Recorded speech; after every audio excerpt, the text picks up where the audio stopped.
নমস্কাৰ নিউজ মিৰৰৰ সমুদৰ্শকলৈ এই মুহূৰ্তত লৈ আহিছোঁ অসমৰ লগতে ভাৰতৰ বিভিন্ন প্ৰান্তৰ পৰা কেইবাটাও জৰুৰী খবৰ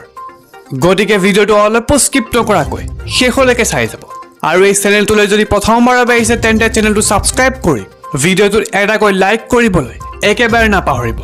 কিয়নো এই মুহূৰ্তত জনাইছোঁ আজিৰ আমাৰ প্ৰথমটি গুৰুত্বপূৰ্ণ খবৰ বৃদ্ধ পিতৃক দাৰে আক্ৰমণ কৰিলে এটা নিষ্ঠুৰ পুত্ৰই বৃদ্ধ পিতৃক হাত মূৰ ভাঙি দাৰে ঘপিয়াই হত্যা কৰাৰ চেষ্টা চলাই দুষ্ট পুত্ৰই এই ভয়ংকৰ আক্ৰমণৰ ফলত গুৰুতৰভাৱে আঘাতপ্ৰাপ্ত হৈছে বৃদ্ধ পিতৃ আদিত্য কলিতা বকুৰ ঢেলাচৰত সংঘটিত হৈছে ভয়ানক কাণ্ড বৰ্তমান গুৱাহাটীৰ GMCHত ভৰ্তি আছে আঘাতপ্ৰাপ্ত পিতৃ আদিত্য কলিতা তাৰ পিছতে আক্ৰমণকাৰী পুত্ৰ শংকৰ কলিতাক ৰাইজৰ মাৰপিট বৰ্তমান আৰক্ষীয়ে আটক কৰিছে অভিযুক্ত শংকৰ কলিতাক আজি আমাৰ পৰৱৰ্তী খবৰটি এটা ভাল খবৰ এটা গুৰুত্বপূৰ্ণ খবৰ এটা জানিবলগীয়া খবৰ কিয়নো বহাগ বিহু সন্দৰ্ভত তিনিটা উপহাৰ লৈ আহিছে মুখ্যমন্ত্ৰী ডক্টৰ হিমন্ত বিশ্ব শৰ্মাই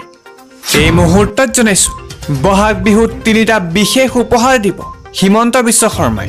ৰাজ্যবাসীলৈ বৃহৎ ঘোষণা কৰিছে মুখ্যমন্ত্ৰীয়ে বহাগ বিহুৰ পৰা কেইবাটাও সুবিধা লাভ কৰিব ৰাজ্যবাসীয়ে চৰকাৰে দিব 5 লাখ টকাৰ সুবিধা ৰেচন কাৰ্ড থকা হিতাধিকাৰীসকলক চিকিৎসাৰ ব্যয় প্ৰদান কৰিব ৰাজ্য চৰকাৰে কেৱল ইমানেই নহয় ইয়াৰ লগতে হাজাৰ হাজাৰ লোকক নতুনকৈ প্ৰদান কৰা হ'ব ৰেচন কাৰ্ড লগতে সম্প্ৰসাৰণ কৰা হ'ব অৰুণোদয় আঁচনিৰ পৰিসৰ সমষ্টিয়ে সৃষ্টি হ'ব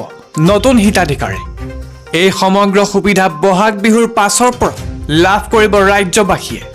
বহাগ বিহুৰ প্ৰাকখনত সম্পূৰ্ণ কৰিব সমগ্ৰ প্ৰক্ৰিয়া এই মুহূৰ্তত আহি পৰিছে এটা বিগ ব্ৰেকিং নিউজ এটা ভয়ংকৰ খবৰ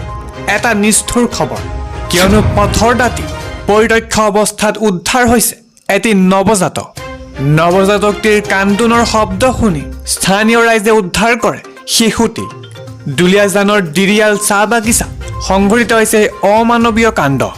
প্ৰাত ভ্ৰমণ কৰিবলৈ অহা লোকে প্ৰত্যক্ষ কৰিলে নৱজাতটিক ডিৰিয়াল চেণ্ট্ৰেল হস্পিটেলত ভৰ্তি কৰোৱা হৈছে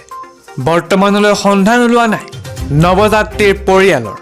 নৱজাতটিক কিছু সময় আগতে জন্ম হোৱা বুলি চিনাক্ত কৰিছে চিকিৎসালয়সকলে কিয়নো যিকোনো মুহূৰ্ততে গ্ৰেফতাৰ হ'ব পাৰে বিশ্ববিদ্যালয়ৰ যিকোনো ব্যক্তি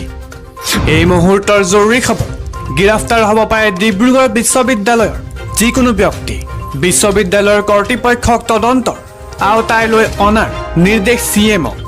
ডিব্ৰুগড় আৰক্ষীক এই নিৰ্দেশ দিছে মুখ্যমন্ত্ৰী হিমন্ত বিশ্ব শৰ্মাই ডিব্ৰুগড় বিশ্ববিদ্যালয়ৰ অৱহেলা নিশ্চয় আছে চূড়ান্তভাৱে ব্যৰ্থ বিশ্ববিদ্যালয়ৰ কৰ্তৃপক্ষ